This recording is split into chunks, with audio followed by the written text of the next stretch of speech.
Hey guys, Pat from Aeroflow Performance, and in this video we're going to talk about dry sump tanks. So it's a new addition to the range from Aeroflow Performance, and we've basically been listening to what people have been asking for. They're looking for readily available, feature-packed, and great value dry sump tanks. So it's a very popular thing, and you may or may not be familiar with the reason why you might need a dry sump tank, or the benefits of it, and a dry sump system, of course.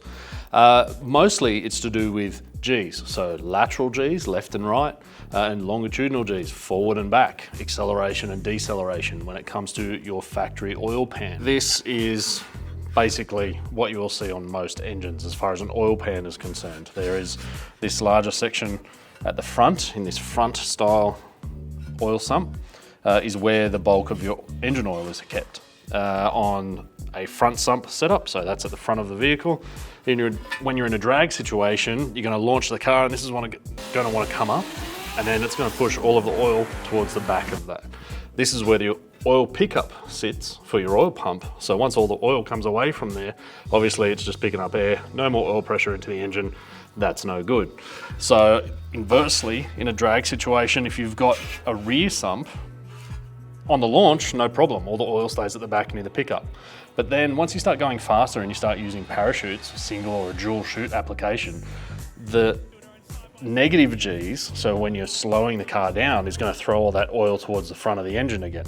And then it's going to be away from the pickup. So both on acceleration and deceleration, you can have issues with oil pressure. Now, while it might not be quite as common on the deep end of the track, on deceleration, it is still a significant issue, and you'll have people wear out bearings or have an issue with their motor, and they'll not quite be aware of it. So that's certainly something to keep in mind for a rear sump setup. And of course, with circuit racing, whether it's a front or a rear, you've got to deal with lateral Gs. So throwing left and right, it's going to be pushing the oil one way and another. You can try and mitigate that with baffles and whatnot inside, but it's still going to be a significant issue. The faster and faster you go, the more grip you have, and then the more prolonged constant G load that you've got through a large sweeping corner, it's going to push all that oil away, and the pickup's going to take as much as it can until it just can't reach that level of oil that's in there. That's where the dry sump tank and the dry sump system comes in. So we've got two tanks available. This obviously is the smaller of the two, being the 7.5 litre or 2 gallon capacity. And then we also have the larger one, which is about 11 litres or 3 gallons. Now, features, we'll start from the top. Standard billet cap, about a 3-inch internal diameter, so nice and easy to fill your oil and also to see and check any levels that you want to see. -12 ORB fittings, so for your vent, return, feed, you've got plenty of flow there, which is what's required in a dry sump application. We've got the billet backed mounting clamps, mounting brackets. They come standard with this tank. Everything that I'm showing you here is standard with these tanks, as opposed to a lot of competitors that might be out there. The center where the tank splits in two, you'll be able to see down here. This is a CNC billet collar with an O-ring seal on the inside. So the clamp just holds the two together, but the O-ring and the CNC collar is what keeps it clamped together. As we move down, you've got more -12 fittings here, a male 10, and then a large drain on the bottom. Other competitors only have sort of a -6, which can be a little bit of a pain to weight, especially if you've got a high viscosity oil that you want to drain out. As you can see, we've got the cap off there. If you want to have a look on the inside, you can see the gauze that is in there. That's actually the way that you check your level. So effectively, that's about 2/3 of the way up the tank. If you can see the gauze, probably don't have quite enough oil in there. Fill it up until it's basically at the gauze, and then start your engine, warm it up, get the oil to operating temperature, and then check the level again. As you can see, we've got that nice big billet collar that seals the two pieces together, and extended tubes on the inside there for your return.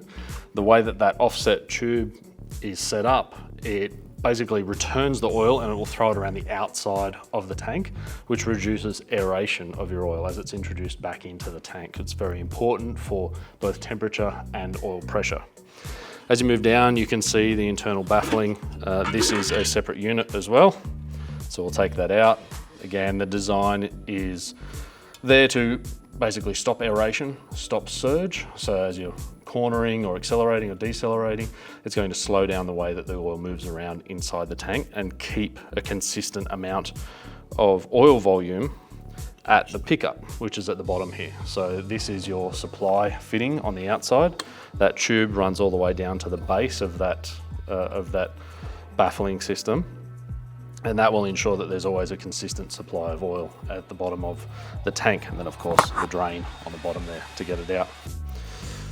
This is the O-ring that seals the two pieces together. It basically sits in that CNC'd collar around the center, and that's what's going to give you the seal. You always want to make sure that that's back in when you reassemble it. So another important thing to note about the Aeroflow dry sump tanks is that all of the accessories, well, the spare parts are available as a spare part. So whether it's the billet mounting bracket, the fancy cap, or even the strap that holds the two halves of the tank together, these are all available as spare parts. So you don't have to worry if you lose something, break something, or your mate steals it. So now you've got the rundown on the new Aeroflow Performance dry sump tanks. There are two different sizes. There's a 2 gallon and a 3 gallon. They're both available in raw aluminium finish or anodized black. They're packed full of features and they're available right now. So you can check them out on aeroflowperformance.com or speak to your local dealer.